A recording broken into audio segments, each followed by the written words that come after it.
Hey everybody, the Reswirl here, and welcome to the PSX or PS1 collection of the PlayStation 3 collection. I know it's very weird, the fact that it's a collection within a collection, and I get that, but the reason it's a collection within a collection is because these games are on my PS3, so it is a collection within a collection. And I am aware that I have most of these games, bar like maybe 15 to 20 on the PSP, but the pure reason behind getting them all on the PS3 is because I need to turn my music down a tad because I can barely hear myself speak, and it's like 3 AM. But yeah, the reason I've got them all on the PS3 purely is because control scheme. Because the PSP, like the control scheme for the PSX games, I appreciate like the PSX games work on the PSP, but the control scheme's absolutely awful. It's so bad. So like when it comes to recording, I will probably do PlayStation 1 games using the PS3. If it doesn't work on the PS3, then I'll use the PSP. That will be the only exception. But there's some games that you just cannot play on the PSP because of the terrible control scheme. Because with the PSP, the left analog stick, or the analog stick, is the L2 and R2 button. So, yeah, that's kind of shitty. And especially when playing a game like Kingsfield or Shadow Tower, that's kind of what pushed me to actually get games on the PS3. Or to get these games on the PS3. But anyway, I'm rambling. Let us begin, and I have actually changed the GUI of Iris Manager because it was a grid before, and then I realized that you can see like the games way ahead of time. So I've put it to this so you can only see the next few.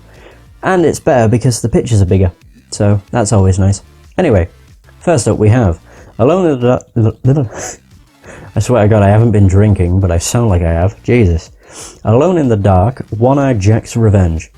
Alone in the Dark, The New Nightmare, Alundra, Alundra 2, Ark the Lad 2, Ark the Lad 3, Azure Dreams, Battle Hunter, Beyond the Beyond, Blood Omen, Legacy of Kain, which I will do sometime soon, Brave Fencer Musashi, Breath of Fire 4, Brigadine Legend of Forcena, or Forcena, I'd say Forcena, Castlevania Chronicles, Castlevania Symphony of the Night, which I actually encountered a weird bug.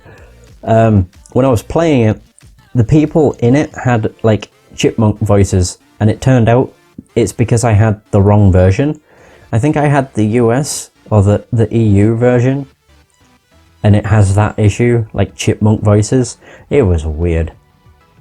Anyway, we have Chrono Cross, Clock Tower 2, The Struggle Within, Crash Bandicoot, Crash Bandicoot 2, Cortex Strikes Back, Crash Bandicoot 3, Warped, Crash Bash, which is, I think I've said before, Naughty Dog's Mario Party, basically. And we have Crash Team Racing, which is Naughty Dog's Mario Kart. Although I liked Crash Team Racing more. I don't know what it was. It was just a much better game, I found. I think it's because, like, the power-ups, I don't know, really, come to think of it. I don't know why I preferred it. I just guess I like the characters more, I don't know. Anyway, we have Croc 2, Croc, Legend of the Gobbos, Crusaders of Might and Magic, Deception 3, Dark Delusion, Diablo, Digimon World 2, Digimon World 3, Discworld 2, Mortality Bites, Disney's Hercules, Dragon Seeds, Dragon Valor, Dragon Warrior 7, Gaia's God Bless the Ring, Eternalize, Final Fantasy Chronicles Chrono Trigger, so Final Fantasy 4 and Chrono Trigger. I mostly got that just because of Chrono Trigger. And I know the PS1 version of Chrono Trigger's got like slightly longer load times than everything else, but it's like 1 second difference, so I don't get why it's a big deal. Especially when you've got games like Skyrim that have like 30-second load screens. screens. Jesus Christ. Can't fucking talk. Anyway, we have Final Fantasy 9, Final Fantasy 5, Final Fantasy 6, and I'm sorry about the cover arts. I couldn't actually find a good one to use, so I settled for the anthologies, which is what they are. They're both part of the anthologies.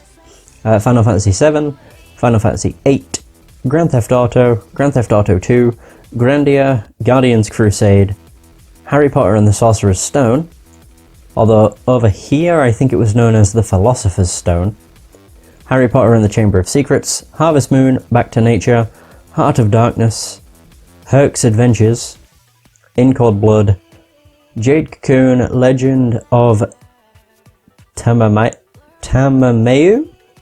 I don't know. You can tell when I don't know what I'm saying when I have an upwards inflection at the end of what I say.